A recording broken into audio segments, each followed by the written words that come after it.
భూకంపాలకు కారణం తెలియాలంటే భూమి యొక్క నిర్మాణం గురించి మనకు అర్థం కావాలి. దేవుడు సృష్టి ఆరంభంలో భూమిని నీళ్ల మీద పరిచాడు. భూమి ఎన్నటికీ కదలకుండా దానిని పర్వతముల పునాదులపై దాన్ని స్థిరపరిచాడు. పర్వత పునాదులపైన అగాధ జలములను వస్త్రం వలె కప్పాడు. అయితే నేను భూమికి పునాదులు వేసినప్పుడు నీవెక్కడ ఉన్నావు? నీకు తెలిసిన ఎడల చెప్పుమని దేవుడు యోబుని ప్రశ్నిస్తూ ఉన్నాడు. దాని స్తంభముల పాదులు దేనితో కట్టబడినవో చెప్పుమని అడుగుచున్నాడు. భూమి పునాదులు, భూమి స్తంభములు యెహోవా వశం. లోకములను వాటి మీద నిలిపి ఉన్నాడు.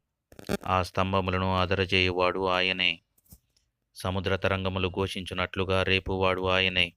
సముద్రము ఉప్పొంగినప్పుడు, దాని అలలు పైకి ఎగసిపడినప్పుడు ఫలితంగా ఏర్పడిన పీడనం పర్వత పునాదులను తాకటం ద్వారా భూమి కంపిస్తూ ఉంది.